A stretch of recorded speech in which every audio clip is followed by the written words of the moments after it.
How to establish an office filing system. Few things are more important to a smooth, running office than a filing system that works.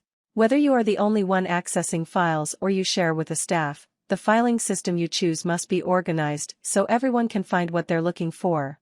If the filing system is difficult to use, you will hang on to papers for fear of losing them in the files, and you'll soon have piles of papers covering your desk. Steps. 1. Decide on a filing system. Whatever it is, it must make sense, so you'll know exactly where every piece of paper is. Your options are alphabetical. This system is best when most of your files are going to be names of clients, patients, or customers. Subject or category. Most file systems are organized by subject or category, which works well when set up correctly, but can also be the most confusing when it's not. Numerical, chronological. This best when your files consist mainly of numbered or dated material, like purchase orders or receipts. 2. Fill your file drawers with hanging folders.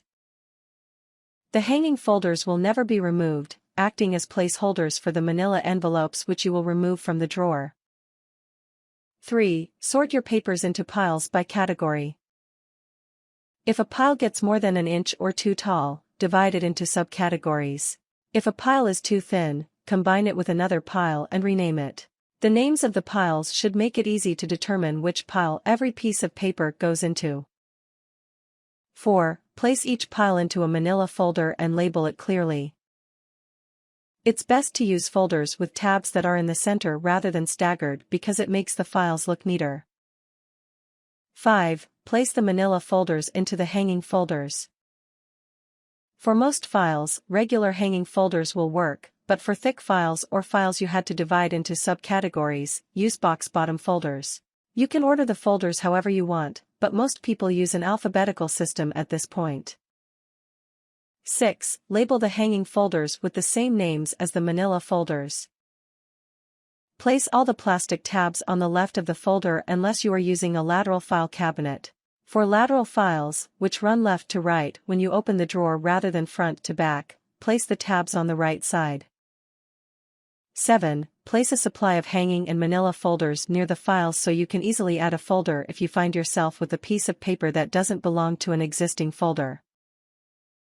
Avoid folders that are too thick or too thin. You may also want to relabel folders and redistribute papers if you decide that you need to re-categorize. 8. At the end of the year, remove all the folders, label fresh manila folders with the same category names and place them in the files. Go through the old folders to see if anything needs to be transferred to the current files, and place the rest in your archive. Tips. You may be tempted to code your files, use your computer to print file labels or otherwise make your files more attractive. However, when you have to make a change, such as adding a single folder, you will be unhappy if you find you're out of the right color folders or have to hand write a file label. It's best to keep things simple. Warnings. Never create a miscellaneous pile for what you can't categorize, because everything will end up there.